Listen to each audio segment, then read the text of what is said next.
عرب میں مرکزی مجلس اعضاء بارگاہ شہدائے کربلا میں پہلی مجلس اعضاء سے خطاب کرنے کے لیے واجب الاحترام خطیب عالم مفکر اعظم مفسر قرآن استاذ العلماء آیت اللہ مولانا عقیل الغروی صاحب سے ملتمس ہوں کہ وہ تشریف لائیں اور زیب ممبر ہوں۔ آپ اپنے علماء کا جس طرح استقبال کرتے ہیں کھڑے ہو کر کے، اتنی دور سے علامہ صاحب تشریف لائے ہیں۔ نعرہ تکبیر، نعرہ تکبیر، نعرہ رسالت، نعرہ رسالت، نعرہ حیدری، حیدری بر محمد و آل محمد صلوات۔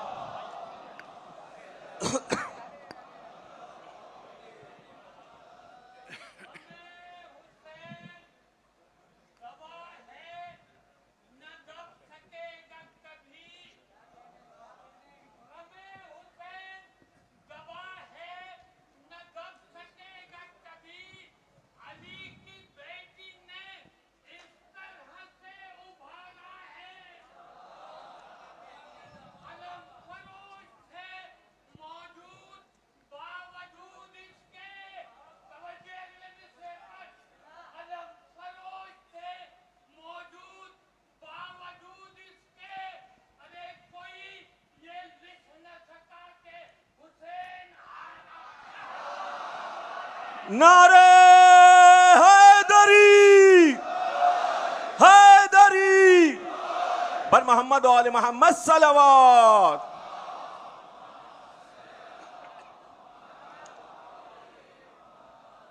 فاتحہ۔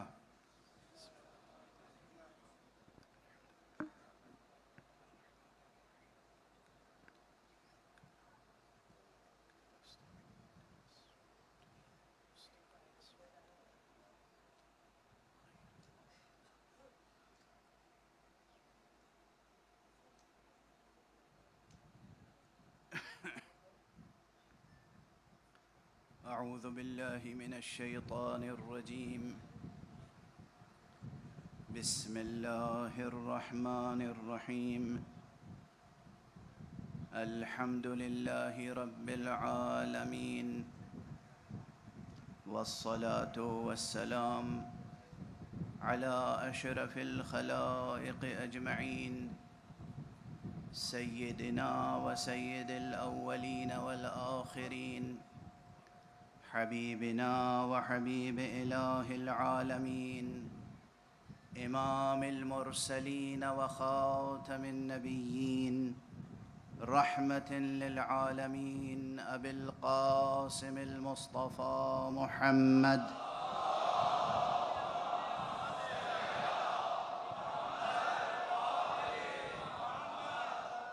وعلى أهل بيته الطيبين الطاهرين الهداة المهديين المعصومين المظلومين، واللعنة الدائمة على أعداء الحق والدين. أما بعد، فقد قال الله تعالى عز اسمه في محكم كتابه ومتقن خطابه: بسم الله الرحمن الرحيم. إن الذين آمنوا وعملوا الصالحات أولئك هم خير البرية، جزاؤهم عند ربهم جنات عدن تجري من تحتها الأنهار خالدين فيها أبدا، رضي الله عنهم ورضوا عنه، ذلك لمن خشي ربه، صدق الله العلي العظيم.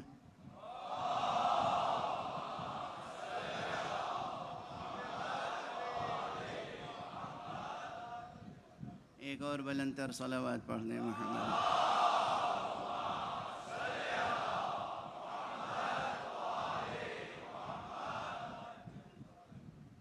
یہ ہے مجلس عزائے حسینی.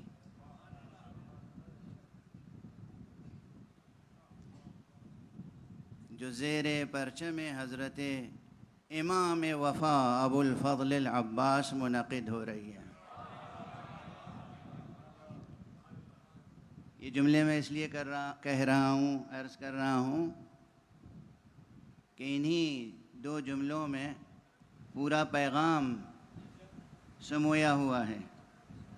مجلس عزائے حسینی اور زیر پرچم ابو الفضل العباس، ان دو فقروں کی معنویت سمجھ میں آ جائے تو یہ بات بہت واضح ہو جائے گی کہ اس مجلس میں جو بھی آئے گا یا اس مجلس کا فیض جہاں تک بھی پہنچے گا، محبت اور وفا تقسیم ہوتی چلی جائے۔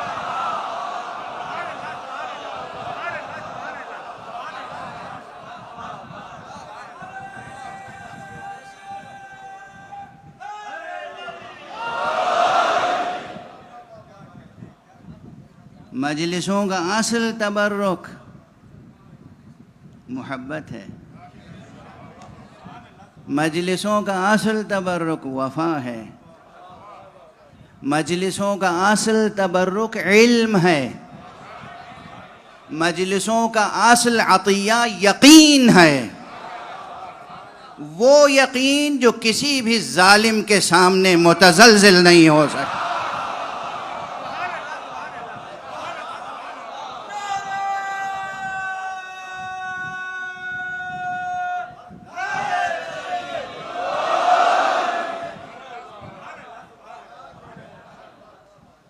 اس مرتبہ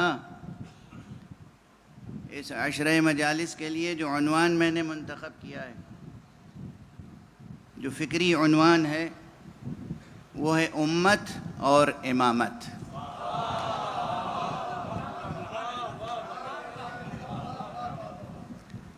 قرآن حکیم کے سورہ مبارکہ بینہ کی یہ دو آیتیں سرنامہ قرآنی ہیں، اور ان دونوں آیتوں کے ضمن میں جو فکری عنوان ہے وہ ہے امت اور امامت۔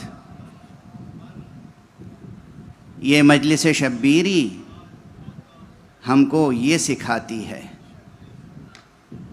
یہ مجلس شبیری ہم کو یہ سکھاتی ہے، امت ہو تو کیسی ہو، رہبر ہو تو کیسا ہو۔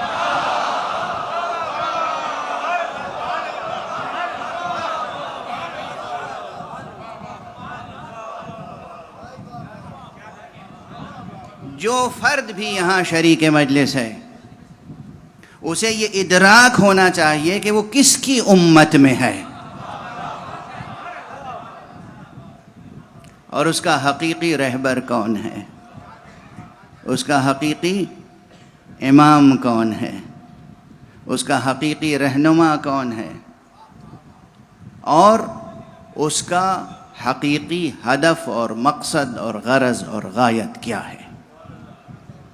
بہت وضاحت کے ساتھ، بہت روشن ادراک ہونا چاہیے، اس میں کسی بھی قسم کا ابہام، کسی بھی قسم کی ایمبیگویٹی، کسی بھی قسم کا تردد، تأمل، تشکیک ممکن نہیں ہے کہ داخل ہو جائے۔ یقین ایسا محکم بنائیں۔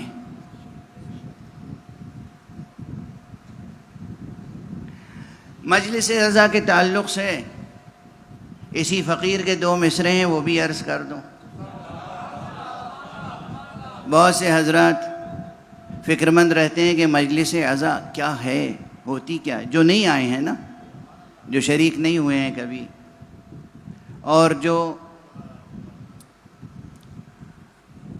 ہماری تہذیب و ثقافت و ہمارے مذہب و ہمارے دین کے خلاف ہونے والے ناروا اور غلط پروپیگنڈوں کا شکار ہیں، انہیں معلوم نہیں ہے کہ مجلس عزا کیا ہے۔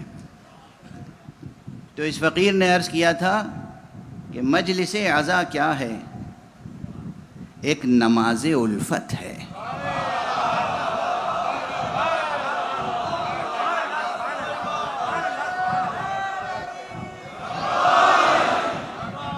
مجلس عزا کیا ہے، ایک نماز الفت ہے۔ یا علی اذاں اپنی، یا حسین اقامت ہے۔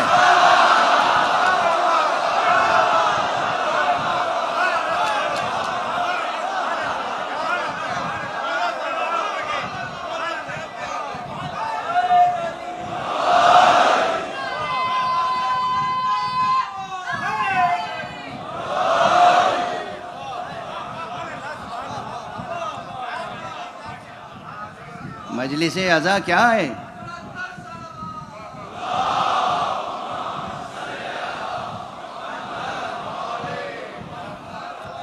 ایک نماز الفت ہے. یہ الفت، یہ محبت، یہ انس، یہ عشق، یہ مودت، یہ الفاظ آپ سنتے رہتے ہیں اکثر. اس کی معنویت کو دل و دماغ میں اجاگر کرنے کی کوشش کیجیے. اور پھر اسی ضمن میں اسی تسلسل سے گفتگو جب بڑھ رہی ہے آگے، تو میں یہ بھی عرض کر دوں کہ جو اصلاً ملحد ہیں، خدا ناشناس ہیں، یا خدا کے دشمن ہیں، خدا کے منکر ہیں، اور جو خدا کے دشمن ہیں اور منکر ہیں وہ بھی دراصل خدا ناشناس ہیں. خدا وہ حقیقت ہے جسے پہچان کے کوئی اس کا دشمن نہیں ہو سکتا.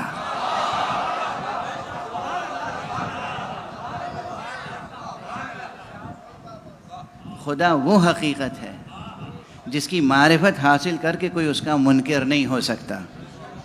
تو جو ملحد ہیں یا کافر ہیں، دشمن ہیں، وہ بھی دراصل خدا ناشناس ہیں. اور وہ طرح طرح کی باتیں دین کے تعلق سے، اصل دین کے تعلق سے، طرح طرح کے اعتراضات، طرح طرح کے شبہات پیدا کرتے رہتے ہیں. اور اس وقت تو دنیا کا عالم یہ ہے کہ دنیا کی بعض بڑی طاقتیں، دنیا کی بعض بڑی استکباری طاقتیں، استعماری طاقتیں، ان کا ایک بڑا مشن یہ ہے کہ روئے زمین سے نام خدا اور ذکر خدا اور عقیدہ خدا کو مٹا دیا جائے. یہ کوئی مبالغہ نہیں ہے، یہ ایک حقیقی زمینی صورتحال ہے اس وقت. یہ دور جس میں ہم آپ سانسیں لے رہے ہیں، یہ دور بہت پرآشوب ہے. ماضی کی تاریخ میں کوئی دور اتنا خطرناک نہیں تھا جتنا یہ ہے جس میں ہم سانس لے رہے ہیں. اور کوشش، باقاعدہ کوشش، منظم کوشش یہ ہے کہ جوانوں کے دلوں سے، دماغوں سے خدا کا یقین اور خدا کا خوف مٹا دیا جائے، اور خدا سے جو امید کی لو لگی رہتی ہے وہ بھی بجھا دی جائے. امید کا مرکز کوئی مشرق ہو جائے، کوئی مغرب ہو جائے، کوئی شمال ہو جائے، کوئی جنوب ہو جائے.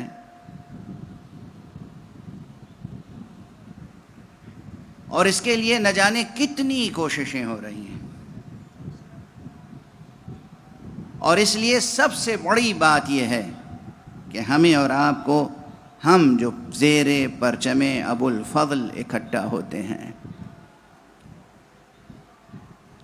یہ پرچم حضرت ابو الفضل، یہ صرف پرچم ابو الفضل نہیں ہے، یہی پرچم اسلام ہے،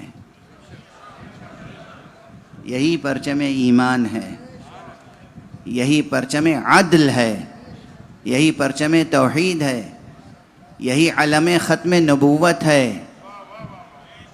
اور اس علم کی ایک خصوصیت ہے، بڑی خصوصیت، اور اس علم کو جو نسبت حاصل ہے نام گرامی عباس سے، اس کی بھی ایک اہم تاریخی، حقیقی، واقعی خصوصیت ہے. ہمارے رموز سے آشنا نہیں ہیں لوگ. یہ ہمارے رموز ہیں، یہ ہماری علامتیں ہیں. ان علامتوں کی معنویتوں سے، ان رموز کی معنویتوں سے دنیا واقف نہیں ہے.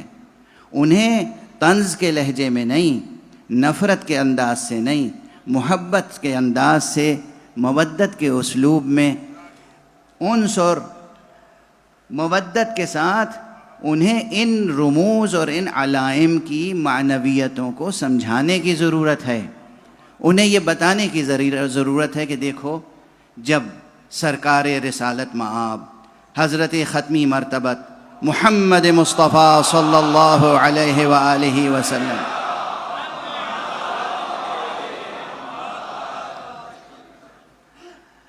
جب مدینے سے بدر کی لڑائی کے لیے نکلے تھے تو آپ کے لشکر میں کوئی پرچم تھا نہیں تھا؟ سب کہیں گے تھا، پرچم تھا، علم تھا، رعیت موجود تھا. رعیت کہتے ہیں وہ پرچم جو سپہ سالار کے ہاتھ میں ہوتا ہے، عربی میں اسے کہتے ہیں رعیہ. ہم کہتے ہیں اسے علم. علم اور رعیت کے لیے بہت سے الفاظ ہیں. علم ہے اور پرچم ہے فارسی میں، اور بیرق ہے، اور خاص ایک پرچم تھا سرکار رسالت مآب صلی اللہ علیہ وآلہ وسلم تھا.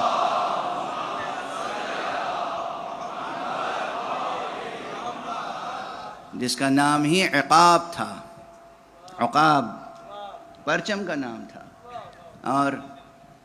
اور بہت سے کلمات ہیں عربی میں، فارسی میں پرچم کے لیے. لواء بھی کہتے ہیں، لواء بھی علم کو کہتے ہیں، اور رعیہ بھی علم کو کہتے ہیں. لفظ رعیہ تو آپ کے جوانوں کے ذہنوں میں ہوگا، مجلسوں میں شریک ہوتے ہیں نا. کتنی مرتبہ حضور صلی اللہ علیہ وآلہ وسلم کا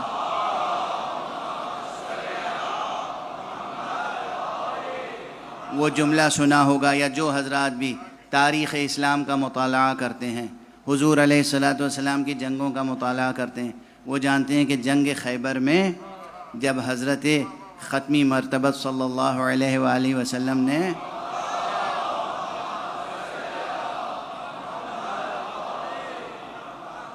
پرچم دیا تھا، کسی خاص ہاتھ میں رکھا تھا پرچم، بڑے انتظار کے بعد.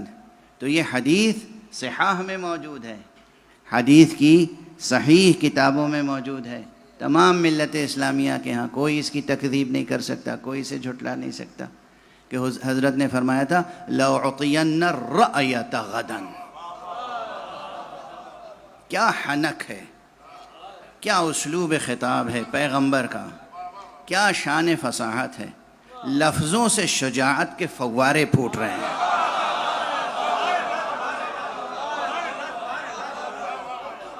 لَأُعْطِيَنَّ الرَّأْيَةَ غَدًا رَجُلًا كَرَّارًا.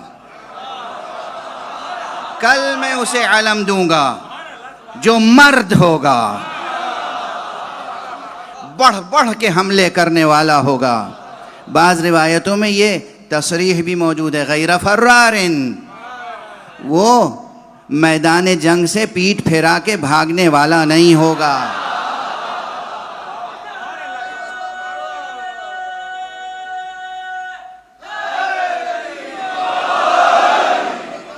اور اس کی خصوصیت کیا ہوگی؟ اب یہاں تو شاہد مقام شاہد میں، مقام استشہاد میں صرف لفظ رعیت کے لیے میں نے کہا کہ رعیت یہ وہ مبارک لفظ ہے جو زبان مبارک ختمی مرتبت پر آیا ہے. رعیت یعنی علم، لواء، رعیت، علم. تو ایک علم تھا، بدر میں بھی علم تھا، خیبر میں بھی علم تھا، خندق میں بھی علم تھا، تمام جنگوں میں علم تھا. علم تھا یا نہیں تھا رسول کے لشکروں میں؟ تو اگر ہم رسول والے ہیں تو ان علموں کی یاد رکھنی چاہیے، باقی یا نہیں؟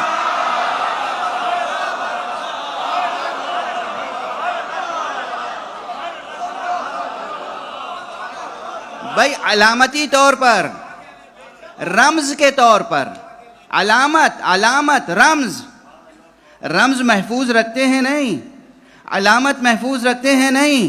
کہاں ہے یہ علامت؟ کہاں ہے یہ علامت؟ امتیوں کے پاس ہے.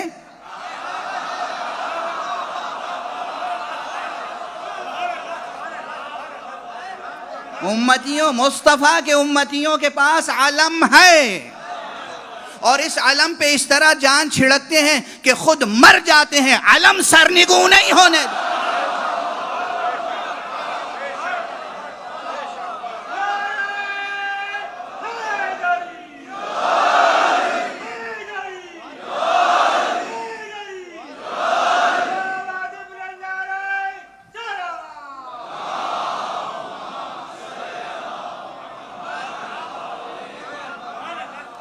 یہ جملہ تو میں کراچی میں عرض کر رہا ہوں، یہ تو میں نے اپنی آنکھوں سے منظر دیکھا ہے. یہ یہاں میں نے روز عاشورہ اپنی آنکھوں سے منظر دیکھا ہے. ہیں کہ سانحہ ہوا، حادثہ ہوا، بم بلاسٹ ہوا، جوان شہید ہو گئے، مگر علم سرنگوں نہیں ہونے دیا۔ کچھ ایسے ہوتے ہیں جن سے میدان میں علم سنبھلتا نہیں۔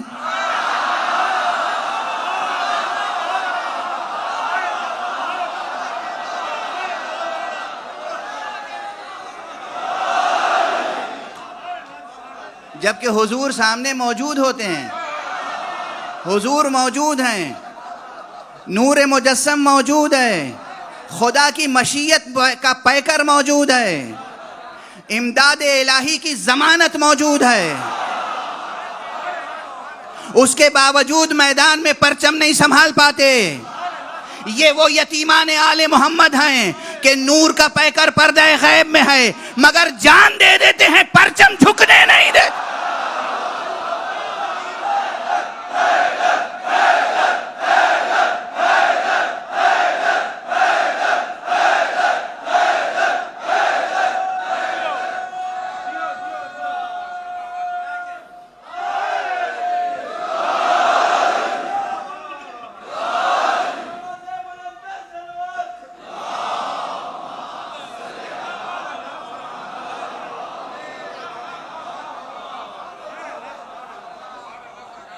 اب اس پرچم کا رشتہ، اس کی نسبت، اس کی تاریخ ذہن میں آئی؟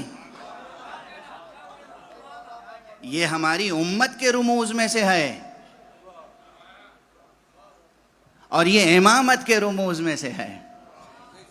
یہ بھی رموز امت اور رموز امامت میں سے ہے، ایک رمز ہے، ایک علامت ہے، ایک نشانی ہے، ایک آیت ہے۔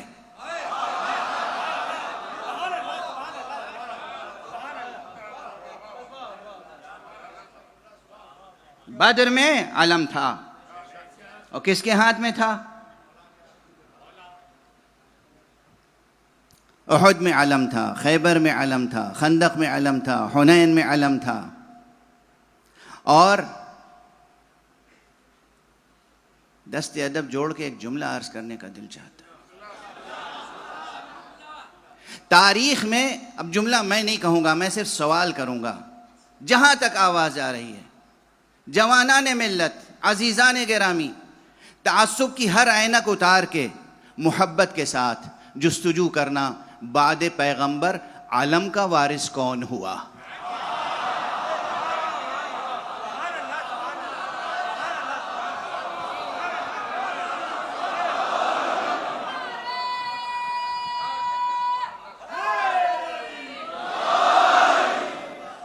ہر مورخ سے پوچھو، کوئی جواب دے گا واضح روشن، کوئی جواب دے گا مبہم، کوئی جواب نہیں دے گا آنکھیں جھکا لے گا، کوئی جواب نہیں دے گا دور چلا جائے گا۔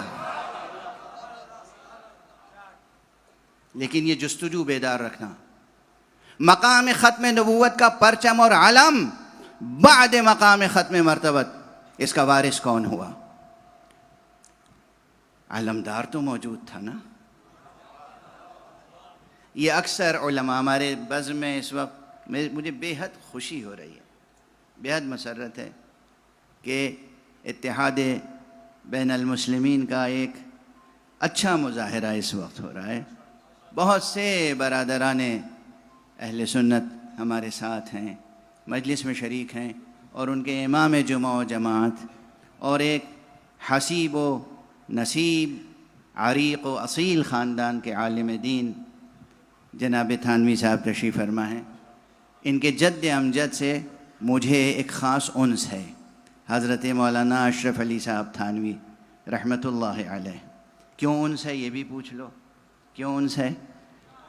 اس لیے انس ہے کہ جب میں نے ان کے قرآن مجید کا ترجمہ پڑھنا شروع کیا اور آیہ مباہلہ پہ پہنچا، تو میں نے دیکھا کہ آیہ مباہلہ کے ترجمے کے بعد حاشیے پر انہوں نے صاف صاف لکھا کہ رسول اپنے ساتھ علی کو لے گئے تھے، زہرا کو لے گئے تھے، حسن کو لے گئے تھے، ایسا۔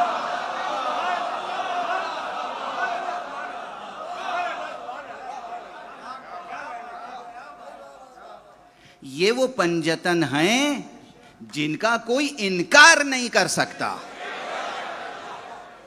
نہ انکار کر سکتا ہے اور نہ اس فہرست میں سے کسی کے نام میں تبدیلی لا سکتا ہے کہ کوئی نام نکال لیا اور کوئی نام اضافہ کر دیا. یہ مسلمانوں کے کسی ایک مسلک کے لوگوں کا سماجی تصور نہیں ہے، یہ پوری ملت اسلامیہ کو قرآن کا دیا ہوا الہی تصور ہے.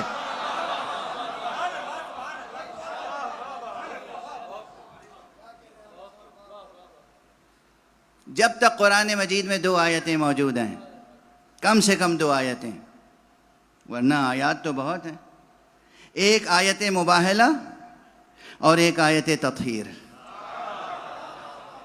اس وقت تک کوئی پنجتن کے تصور سے انکار نہیں کر سکتا، پنجتن کی حقیقت سے انکار نہیں کر سکتا، اور اس تصور، اس قرآنی تصور اور مفہوم کے مصادیق سے انکار نہیں کر سکتا، مصداق میں کوئی ابہام پیدا نہیں کر سکتا. بہرحال یہ موجود ہیں اور ان کے سامنے عرض کر رہا ہوں میں. پروردگار ان کے عمر و اقبال میں بھی اضافہ فرمائے اور یہ ہمیشہ اسی طرح وحدت ملت اور وحدت اسلامی کے رمز بنے رہیں. تمام علماء اسلام نے یا اکثر نے، اب یہاں اکثر کہنے دیجئے چونکہ ایکسیپشنز تو ہر جگہ ہوتے ہیں، استثناء تو ہر جگہ ہے، شذوذ تو ہر جگہ ہوتے ہیں، تو اکثر نے یہ اعتراف کیا ہے کہ اکثر بلکہ تمام تر غزوات پیغمبر میں پیغمبر کا خاص علم دست علی میں ہوتا تھا.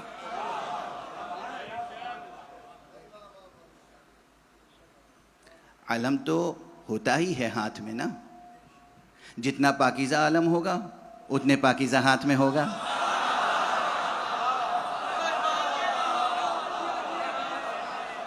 جتنا عظیم علم ہوگا اتنے عظیم ہاتھوں میں ہوگا، جس کا علم ہوگا اس کے ہاتھ میں ہوگا. نبی کے پاس اللہ کا علم تھا، دست خدا میں رہا.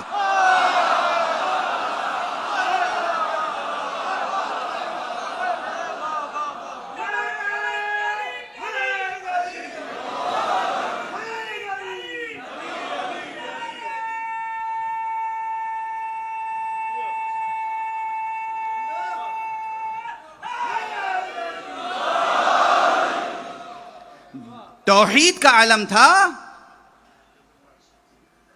توحید کا علم تھا تو دست خدا کے علاوہ کسی ہاتھ میں رہ بھی نہیں سکتا تھا.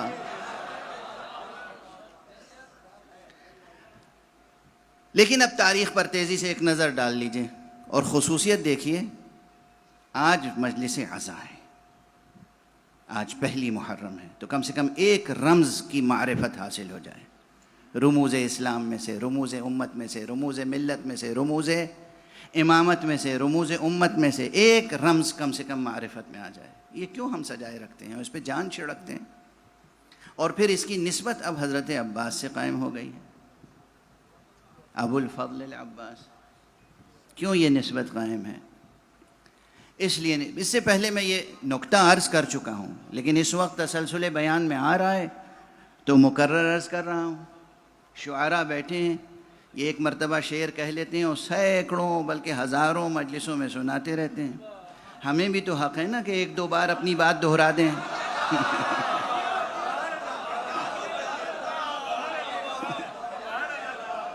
بشرطے کہ وہ بات مفید بھی ہو، وہ بات ضروری بھی ہو. تو اس لیے میں اپنی ہی کہی ہوئی بات دہرا رہا ہوں. سینے پہ ہاتھ رکھ کے، بہت دل پہ ہاتھ رکھ کے غور سے سنیے گا یہ مرحلہ.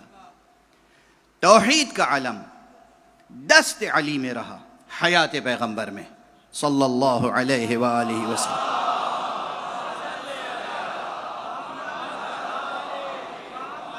پھر یہی توحید کا علم دست مرتضیٰ میں اور دست مرتضیٰ سے دست حسن میں آیا. بعد پیغمبر جنگیں ہوئیں، حضرت علی کے لشکر میں پرچم تھا. جمل کی جنگ ہوئی، صفین کی جنگ ہوئی، نہروان کی جنگ ہوئی، جنگیں ہوئی، تاریخ میں ہے، اس کا کوئی انکار نہیں کر سکتا. اس کے بعد یہی علم دست حسین سے دست مبارک عباس میں آیا.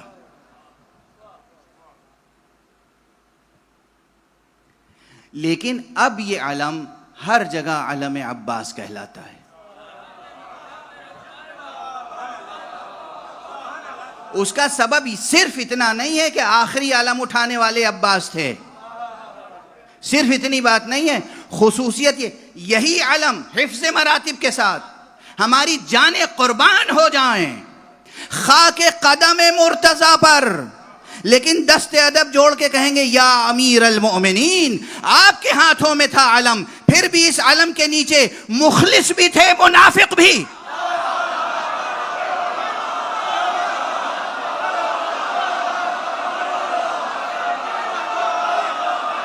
یہ تاریخی اور قرآنی حقیقت ہے.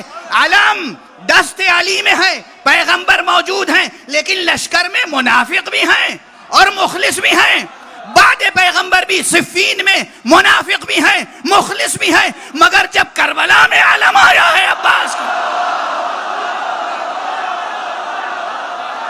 ایک ایک فرد ایمان کا لشکر تھا، ایک بھی غیر مخلص نہ تھا.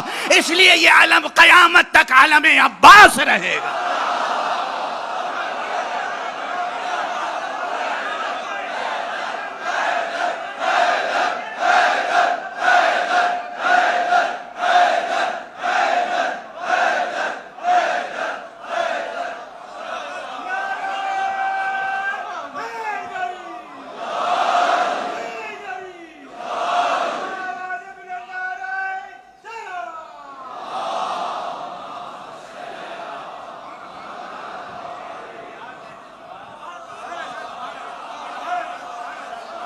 خدا سلامت رکھے ان جوانوں کو، خدا سلامت رکھے ان ہاتھوں کو کہ جو محرم کا چاند دیکھتے ہی علم سجنے کے لیے تیار ہو جاتے ہیں. خدا سلامت رکھے ان جوانوں کو جو علم کو اٹھاتے ہیں عقیدت و احترام کے ساتھ. اور یہ صرف عقیدت و احترام نہیں، یہاں یقین اور عہد وفا ہے. عقیدت سے بہت بلند مرتبہ ہے یقین کا، یقین اور عہد وفا. خدا آپ سب کو سلامت رکھے. یہ ہے رموز ہمارے. ایک رمز کی بات میں نے عرض کی. دیکھیے، میں یہ گزارش کروں گا منتظمین سے کہ مجلس کو اگر ممکن ہو تو وقت پر شروع کر دیں. محرم ہے، ہر عزا خانے میں مجلس ہوتی ہے، ہر مجلس مرکزی مجلس ہوتی ہے.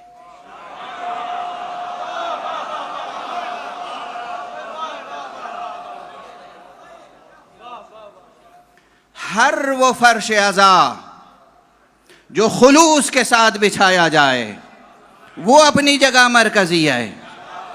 ہر عزادار اہم ہے ہمارے لیے، ہر ممبر اہم ہے ہمارے لیے، ہر امتی اہم ہے ہمارے لیے.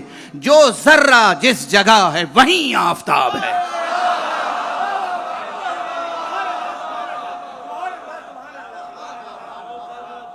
ہر عزادار دوسرے عزادار کا احترام کرے.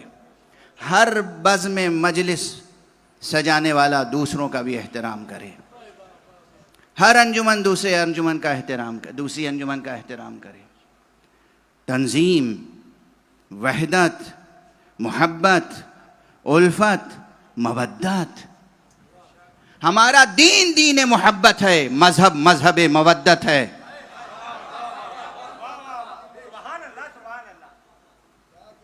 یاد رکھنا یہ فکر ہے. جو جملہ عرض کرنا چاہ رہا تھا، یہ درمیان میں باتیں آتی چلی گئیں.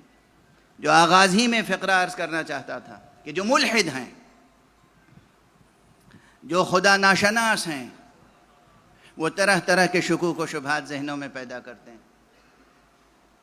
اور وہ ایک بات تقریباً مشترک یہ بھی کہتے ہیں کہ دین تو غلام بنا دیتا ہے انسان کو، دین تو دلوں اور دماغوں پر پہرے بٹھا دیتا ہے.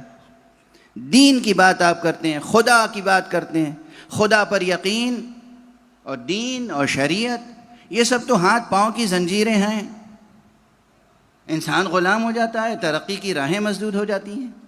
یہ شکوک ہیں، شبہات ہیں، فریب کارانہ باتیں ہیں. یہ کوئی بھی متفلسف یعنی فلسفی نما کہے تو سمجھ لیجئے گا یہ فلسفہ نہیں ہے، سفسطہ ہے. یہ حکمت نہیں ہے، عیاری کی باتیں ہیں، جہالت کی باتیں ہیں. دین کی بنیاد یاد رکھنا، یہ ایک فقرہ یاد رکھنا. جوانان عزیز بطور خاص، میری مائیں بہنیں جہاں تک سن رہی ہیں، اپنے بچوں کو تلقین کریں یہ جملے. دین کی بنیاد اللہ نے غلامی پر، بندگی پر نہیں رکھی ہے، محبت پر رکھی ہے. ممکن ہے کوئی اعتراض کرے، یہ علماء تشریف فرمائیں، اہل دانش ہیں، کہ یہ کیا کہہ دیا صاحب؟ دیکھیے یہ بالکل قرآن کے خلاف کہہ دیا. قرآن مجید میں تو ہے کہ وما خلقت الجن والانس الا لیعبدون، ہم نے تو جنوں اور انسانوں کو پیدا ہی نہیں کیا مگر یہ کہ وہ بندگی کریں. اس بندگی کے معنی ہی نہیں سمجھتے ہیں آپ. یہ جو آپ کے ذہن میں، آپ کے زمان و مکان کے حدود و حصار میں اور جو غلامانہ ذہنیت بنی ہے، یہ غلامانہ ذہنیت اس عبدیت کی شان کو پہچان نہیں سکتی. اس عبدیت کی حقیقت جاننا ہو تو پھر اسی قرآن میں مجھ سے بھی آیت سن لیجئے، یہ بھی مشہور آیت ہے. کیا ہے یہ آیت؟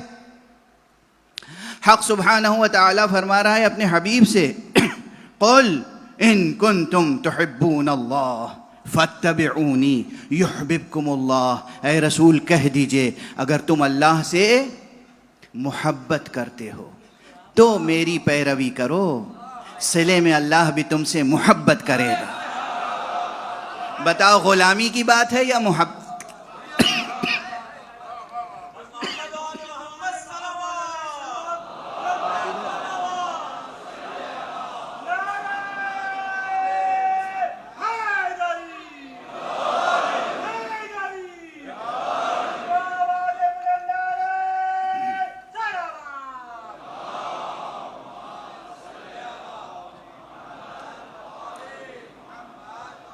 محبت کا پیغام ہے یا غلامی کا؟ قرآن پڑھ رہا ہوں نا میں آپ کے سامنے. قل کہہ دیجئے ان کنتم تحبون اللہ، اگر تم اللہ سے محبت کرتے ہو. کیا کرتے ہو؟ محبت کرتے ہو. فاتبعونی، تب میری پیروی کرنا.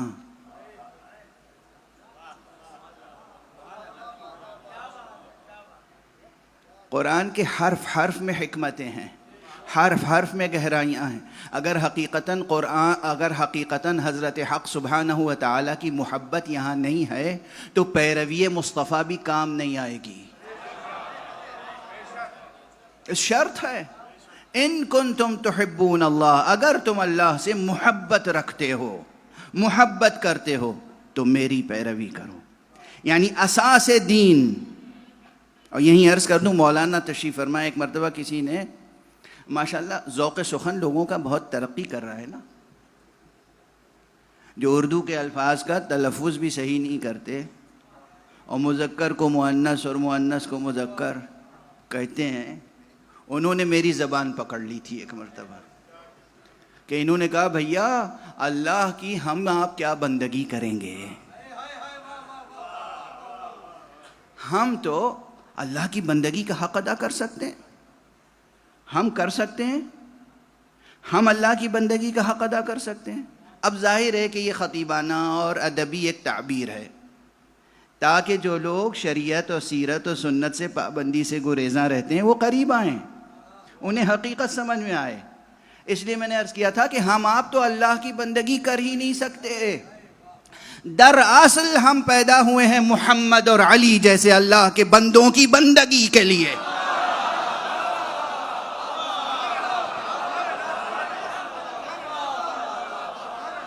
ارے یہ کیا ہے جو اللہ فرما رہا ہے ان کنتم تحبون اللہ فاتبعونی؟ یہی تو کہہ رہا ہے اگر تمہیں مجھ سے محبت ہے تو جاؤ میرے محمد کی بندگی کرو.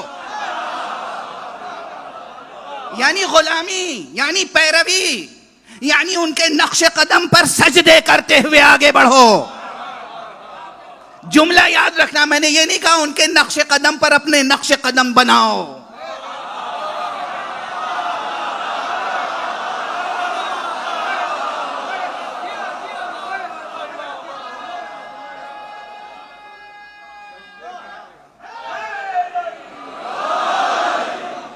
اب یہ بڑی مشکل ہے کہ میں مطالب بھی عرض کروں اور اردو بھی پڑھاؤں اور وہ بھی مولویوں کو پڑھاؤں. صلوات پڑھ دیجئے محمد و آلہ.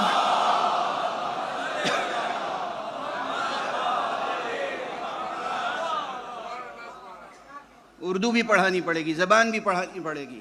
یہ بتانا پڑے گا, ذرا ڈکشنری اٹھا کے دیکھ لیجئے اس لفظ کے کتنے معنی ہیں.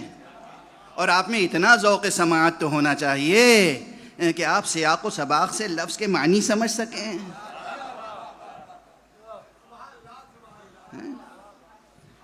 شرط پیروی مصطفیٰ, شرط غلامی مصطفیٰ, شرط بندگی محمد یہ ہے کہ انسان اللہ سے محبت کرتا ہو. دنیا کے تمام ملحدوں کو بتاؤ دین کی بنیاد غلامی نہیں محبت ہے. محبت. اور محبت کا انعام کیا ہوگا؟ قرآن مجید ہی میں اللہ نے فرمایا حل جزاء الاحسان الا الاحسان. جیسا سلوک کرو گے ویسے ہی بدلہ ملے گا. اللہ سے تم محبت کرو گے تو اللہ تم سے محبت کرے گا. اللہ اکبر. کیا مرتبہ ہے, کیا مرتبہ ہے, کیا عظمت ہے آپ کی, آپ کی کیا عظمت ہے. اپنی عظمت کو ڈسکور کریں. قل ان کنتم تحبون اللہ فاتبعونی یحببکم اللہ. اگر تم اللہ سے محبت کرتے ہو تو میری پیروی کرو, اللہ تم سے محبت کرے گا.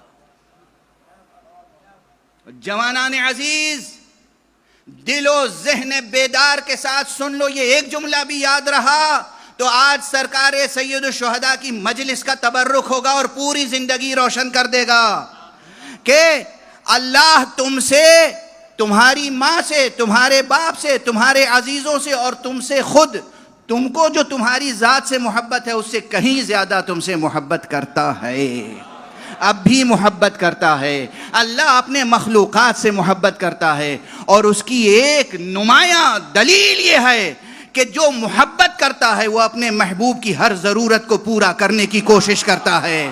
اللہ نے تمہاری ہر ضرورت پہلے پوری کی ہے, تمہیں پیدا بعد میں کیا.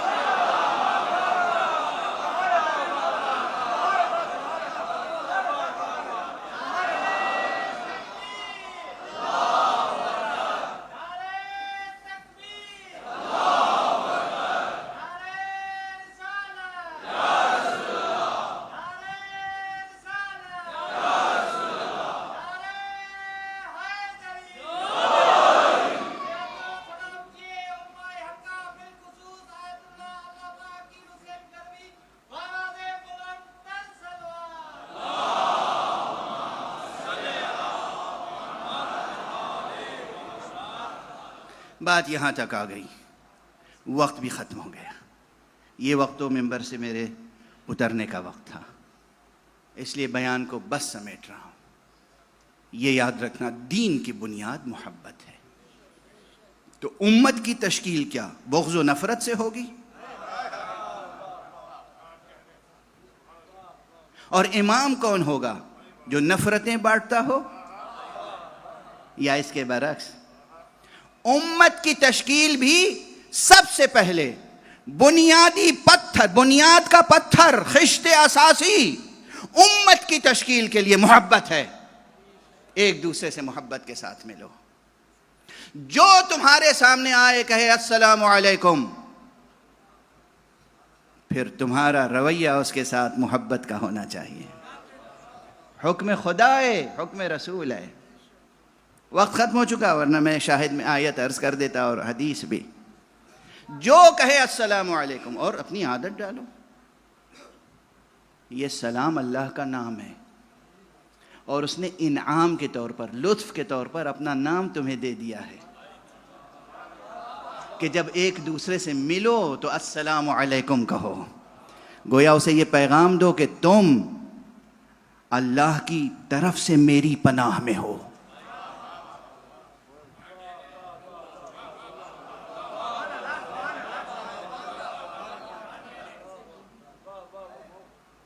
یہ سلام کا رشتہ, سلام کا رشتہ, محبت کا رشتہ, مودت کا رشتہ بھول کیوں گئے؟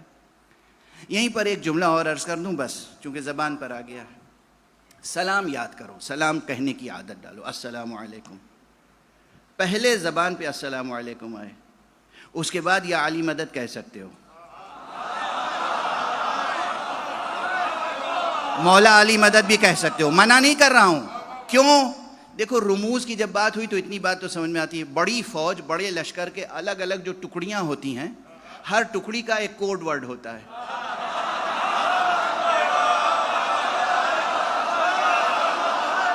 جب ہم کہتے ہیں السلام علیکم یعنی ہم لشکر اسلام میں ہیں. جب کہتے ہیں یا علی مدد یعنی ہم علی والے ہیں.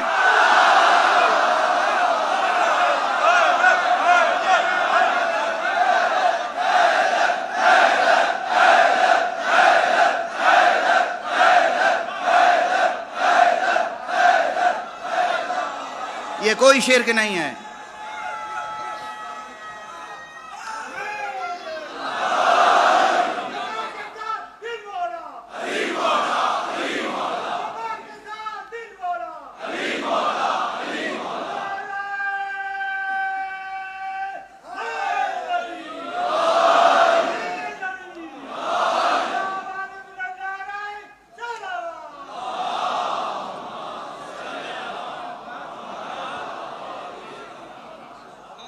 بھئی دنیا میں آپ جائیے، ہر جگہ ایک دوسرے سے جب ملاقات ہوتی ہے، آمنا سامنا ہوتا ہے، تو ایک سماجی طور پر، حالانکہ یہ سماجی طور پر اس میں بہت سی چیزیں شامل ہوتی ہیں.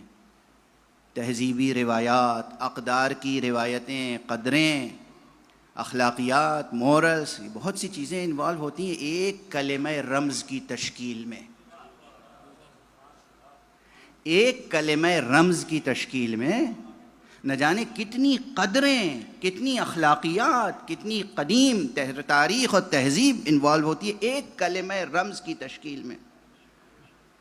اب آپ عرب میں جائیے، ایک عرب دوسرے عرب کو دیکھ کے کہتا ہے مرحبا، وہ کہتا ہے مرحبا. کوئی نہیں کہتا تم مشرک ہو.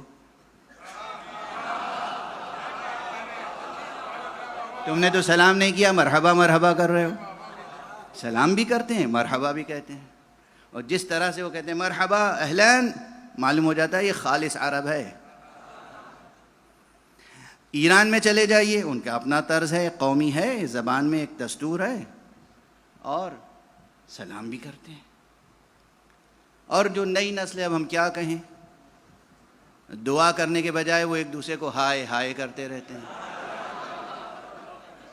مجھے یہ ہائے تو نہیں پسند ہے، مگر بہرحال جو بچے بازار میں، مارکیٹ میں، بزنس میں، سروس میں کام کر رہے ہیں، جس تہذیب میں سے دو چار ہیں، مبتلا ہیں جس تہذیب میں، جو تہذیب اب ان کے لیے ابتلا بن گئی ہے، ابتلا ہے، تو اس میں آپ ہائے کہتے ہیں. کوئی فتویٰ اب تک تو نہیں آیا کہیں سے کہ ہائے کہنا شرک ہے یا بدعت ہے. ہائے کہنا شرک نہیں ہے، بدعت نہیں ہے. مرحبا کہنا شرک نہیں ہے، بدعت نہیں ہے. خوش آمدید کہنا بدعت نہیں ہے. اور اگر ایک مخصوص گروہ یا علی اور مولا علی کہہ کے ایک دوسرے سے ملتا ہے تو شرک ہو جائے گا.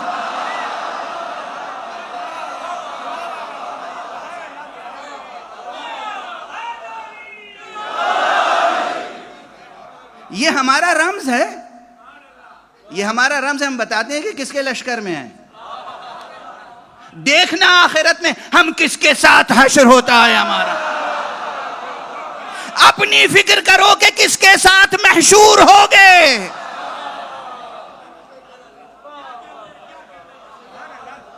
تو جوانوں یاد رکھنا اس فقیر کی بات. السلام علیکم یاد رکھو، پہلے السلام، تاکہ معلوم ہو لشکر اسلام کا ہے، بندہ مسلمان ہے، قرآن کا امتی ہے، مصطفیٰ کا امتی ہے. ہاں، السلام علیکم یا علی مدد. وعلیکم السلام مولا علی مدد.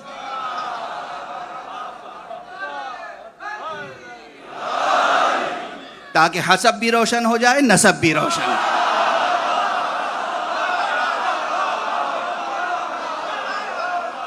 صلوات پڑھ دیں محمد والے.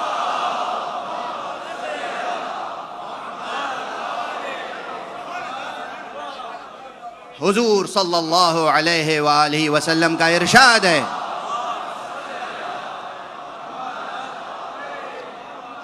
ارشاد ہے پیغمبر کا، ابتدائے اسلام میں جب مدینہ تشریف لائے تب بھی آپ کا یہ نعرہ تھا، افشوا السلام، سلام کو عام کرو، افشوا السلام، سلام کو عام کرو۔ حضور کا حکم ہے، صرف اس وقت تک کے لیے تھوڑی ہے، قیامت تک کے لیے افشوا السلام عام کرو۔ وَأَطْعِمُوا الطَّعَامَ، اور بھوکوں کو کھانا کھلاؤ۔ وَصَلُّوا فِي اللَّيْلِ وَالنَّاسُ نِيَامٌ، اور رات کی تاریکیوں اور تنہائیوں میں اللہ سے راز و نیاز کرو، نمازیں پڑھو جب ساری خلقت سو رہی ہو۔ کیا تہذیب سکھائی ہے۔ تو پہلا جز آج عرض کیا ہے، دیکھیے امت کی تشکیل کے لیے ایک فکری بنیاد ہونی چاہیے، ایک ہدف ہونا چاہیے، وحدت کے رموز ہونے چاہیے، آداب ہونے چاہیے۔ آج میں نے پہلی ہی مجلس میں کئی باتیں عرض کر دیں۔ اساس، ہماری پہلی اساس محبت ہے، محبت، دین کی اساس محبت ہے، امت کی اساس بھی محبت ہونی چاہیے۔ ایک دوسرے سے محبت کرو، محبت سیکھو، ہر طرح کی نفرتیں رنجشیں مٹاؤ، دلوں سے غم و غصہ نکال دو، اس دل کو ہر کینے سے، ہر بغض سے، ہر عداوت سے، ہر کینے سے پاک کر دو، مگر خدا سے دعا کرو پروردگار اس دل سے کبھی دشمنان اہل بیت کے خلاف غصہ نہ کم ہو۔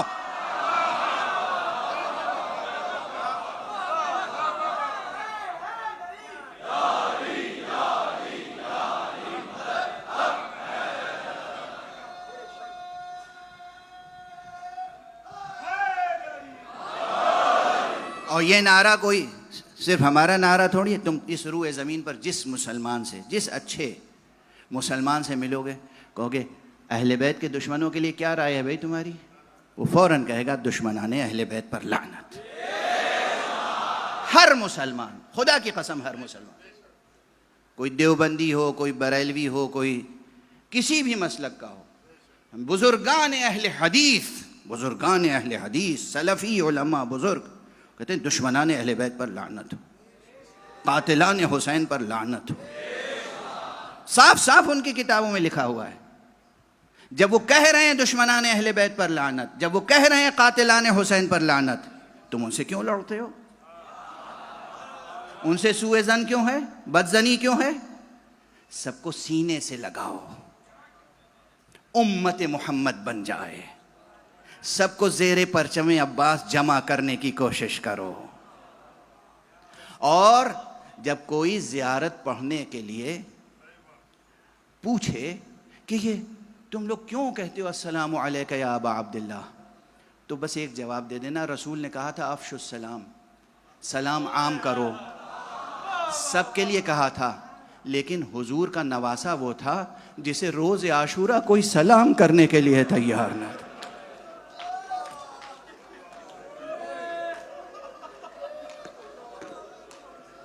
سلام ہو آپ پر یا حسین، کہ روز عاشورہ کوئی آپ پر سلام کرنے والا نہ تھا۔ بس مجلس تمام ہو گئی۔ آج پہلی محرم ہے، پہلی محرم۔ اب مجھے داد نہیں چاہیے، اب مجھے نعرے نہیں چاہیے۔ ایک شعر صبح کی مجلس میں نے پڑھا تھا، وہ دہرا رہا ہوں صرف یاد رہ جائے جنہیں، کہ لوگ پوچھتے ہیں کہ تم سال کا آغاز ذکر حسین سے کیوں کرتے ہو؟ تو کسی شاعر کی زبان میں نے جواب دیا تھا، زندگی کو جو تعلق تیرے پیغام سے ہے، زندگی کو جو تعلق تیرے پیغام سے ہے، ہر نئے سال کا آغاز تیرے نام سے ہے۔ یہ ممکن نہیں ہے کہ ہماری یہ تہذیب بدل جائے، ممکن نہیں ہے کہ ہمارا یہ طریقہ عمل بدل جائے۔ جب بھی نیا سال شروع ہوگا تو ہم کہیں گے السلام علیکہ یا ابا عبداللہ، اے آقا اے حسین، آپ نے ہمیں اہل توحید بنایا ہے، آپ نے ہمیں اہل وحدت بنایا ہے، آپ نے ہمیں وحدانیت سکھائی ہے، آپ نے ہمیں رسالت سے مربوط رکھا ہے، آپ نے ختم نبوت کے مقام کی حفاظت کی ہے، آپ نے نوک نیزہ پر قرآن کی تلاوت کر کے قرآن کو ضائع اور برباد ہونے سے اور قرآن کو تحریف ہونے سے، تحریف سے بچایا ہے۔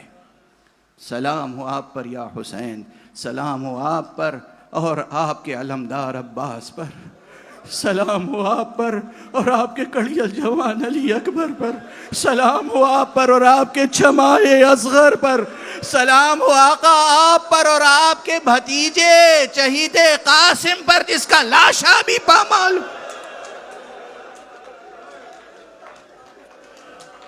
سلام ہو ان بیویوں پر جو بعد عاشورہ برہنہ سر کربلا سے کوفے اور کوفے سے شام تک پھرائی گئیں۔ پروردگار ان عزاداروں کی حفاظت فرما، پروردگار ان کی توفیق میں اضافہ فرما۔ آپ گریہ کر رہے ہیں، پہلی محرم ہے، حق ادا کر دیا آپ نے۔ ہاں یہ بھی مجازاً عرض کر رہا ہوں، ابھی تو کسی تفصیلی بیان کی اب تو دامن وقت میں گنجائش بھی نہیں ہے، لیکن کسی تفصیلی بیان کی طرف میں نے آپ کو متوجہ نہیں کیا، مگر آپ گریہ فرما رہے ہیں۔ پہلی محرم کو عموماً لوگ آقا حسین کا مدینے سے سفر ذکر کرتے ہیں۔ سلام ہی کے تعلق سے بات ہے تو بس میں یہ سلام عرض کر یاد دلا دوں کہ آقا حسین 28 رجب کو نانا کی قبر پہ آئے، کہا السلام علیکہ یا جدہ،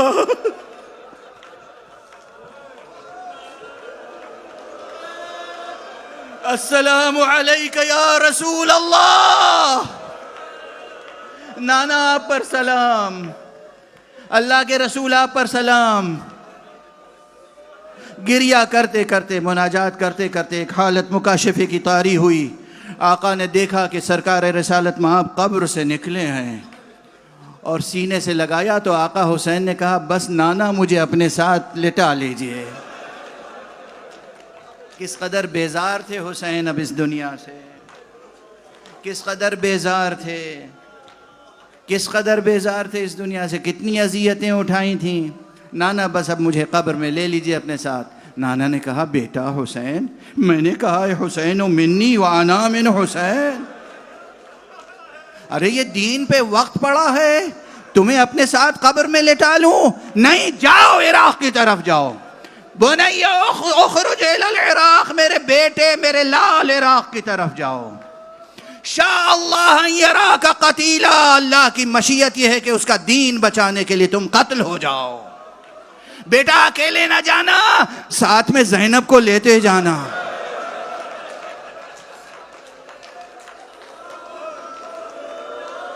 بیٹا تنہا نہ جانا، عباس کو اور زینب کو لیتے جانا، کنبے کو لے کے جانا۔ شاء اللہ ان یراہن سبایا، یہ بھی اللہ کی مشیت ہے کہ انہیں اللہ کی راہ میں اسیر دیکھے۔ زنجیروں میں جکڑ کے سید سجاد کو کربلا سے کوفے سے شام تک لے جایا جائے گا۔ میرا بچہ اسیر ہوگا، اسلام آزاد ہوگا، میری بیٹیاں بے ردا ہوں گی، اسلام کا پرچم بلند ہوگا۔ بیٹا جاؤ قربانیاں پیش کرو۔ انا للہ و انا الیہ راجعون، رضا بقضائہ و تسلیما لامرہ۔ انا للہ و انا الیہ راجعون، رضا بقضائہ و تسلیما لامرہ۔ انا للہ و انا الیہ راجعون، رضا بقضائہ و تسلیما لامرہ۔ پروردگار ہمیں علوم دین اور معارف قرآن و اہل بیت سے آشنا فرما۔ پروردگار ملت اسلامیہ میں اتحاد اور وحدت کامل پیدا کر دے۔